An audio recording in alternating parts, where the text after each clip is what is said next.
Hey guys, what's up? I'm CJ from Frostbite. Now, I have been living with this device, the OnePlus 7 Pro, for about 3 weeks now. So, I have a lot to talk about, like the new camera update which came out a few weeks ago.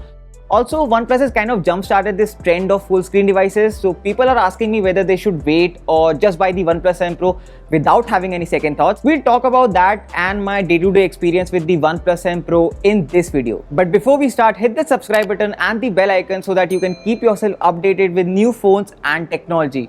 Now, without any further ado, let's get started. So the first few days with the OnePlus 7 Pro were a disaster. And I'm not joking because the 6.6-inch screen was a lot to take in, plus the heavier build this time. By the way, this device is too big for casual shots, so be prepared for that. And trust me, I know that. Second thing that was nagging me was the price, because the OnePlus I knew was all about premium smartphones at low prices. And suddenly there's a 50,000 rupees OnePlus in the market. And this is a time when the OnePlus 7 variant, which now costs 33,000 Indian rupees, was unreleased. So the OnePlus 7 Pro kind of felt overpriced. Now I know what you're thinking. The 90Hz refresh rate, the bezel-less screen, Snapdragon 855, no wonder the device costs so much. For that, here's my answer. Redmi K20 Pro. So we have the same Snapdragon 855, a full-screen AMOLED display, a selfie pop-up on the front, 48 megapixel primary lens with a telephoto and a wide angle, just like the OnePlus. So it's pretty interesting because basically Xiaomi destroyed OnePlus at its own game. Everything same at half the price. I mean, it also has the headphone jack, so beat that OnePlus. But, and this is a big but, because it's OnePlus we are talking about, and rain or shine, it has achieved something that not even Samsung, Pixel, Apple have, and that is the 90Hz refresh rate. And believe me, this is the sole reason why I would buy the OnePlus 7 Pro. It's not the specs, not the design, definitely not the camera. We'll talk about that camera later. But for now, it's just that beautiful Quad HD display and the 90Hz refresh rate. OnePlus has actually redefined what buttery smooth experience on a device looks like. And it changes things, man. It makes you love a 6.6-inch massive device. And it spoils you in a way that even though other phones are fast enough, they kind of feel slow. It also sets a base for how smartphone gaming will look like in coming years. Although high refresh rate gaming is restricted to just a few games for now. So PUBG plays the same on the OnePlus 7 Pro, but times are going to change, and mark my words, 90Hz is the future. Sure, the Redmi K20 has everything at a lesser price, but does it have the ultimate combination? The 90Hz display, or the Quad HD screen, or the Oxygen OS? Now don't tell me you like the MIUI, because seriously, no one does. However, as they say, no pain and no gain. And with the OnePlus, the trade-off is that when the device is set to high refresh rate and high resolution, you tend to get lesser battery life. Under normal conditions, which is basically automatic resolution, the device set on 60Hz, the 4000 mAh battery performs as spectacular as we have been seeing in the previous generations. Even after stressing the device from time to time, I was still left with 10 to 15% of battery by the end of the day. It's only when this device is set to 90Hz you will see a faster battery consumption. In my case, it was around 5% by the end of the day. But then there's Warp Charger 30, which can pump your device to 100% in around 1 hour. So I couldn't care less about the battery. Everything else is great. You have glass on both sides. Trust me, and avoid buying the mirror grey variant because it kind of looks like you're holding the OnePlus 60.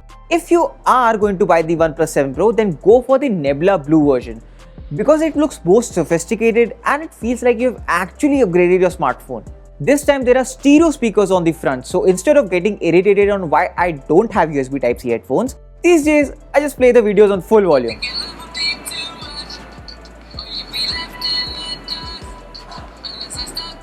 Obviously, I don't want people to judge me, so the volume slider helps me there, which is always one of my favorite things of the OnePlus devices. I could literally feel the vibration motor quality, but just like the 90Hz, there's something that you will only see when you will hold the device yourself. For now, know that it's on par with the Google Pixel 3. Now the glare that you see on the sides is because the screen is curved on the edges. Curved edges also bring the edge touch issue, in which it looks like your phone has stopped responding, but it turns out that you were already touching the device. So this is something you will see on the OnePlus. You could possibly get rid of it using the cover OnePlus provides you in the box, but I usually avoid it, at least whenever I can.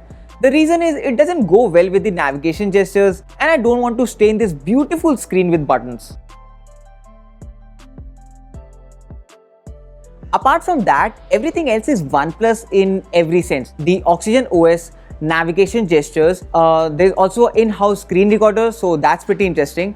The in-display, which is now much faster than the previous generations like the OnePlus 6T. Oh, and the 7 Pro is the only smartphone in the market which has UFS 3.0 storage. So massive differences in speed with other devices. I mean, as soon as you use another device, you feel it that OnePlus has spoiled you in every way. The only major issue that I discovered in the OnePlus 7 Pro is with the adaptive brightness. The device would automatically lower the brightness or turn it up even when it is not required. I'm thinking it's a software issue and would probably get fixed in the next update. Talking about the updates, people who have already bought the OnePlus 7 Pro know that there's a new camera update which came out a few weeks ago. Now, I spent a good 10 days exploring the OnePlus 7 Pro camera in my last video. So I'm sure as hell not doing that again. More so because it's too hot here in Delhi and there are high chances that I would probably die.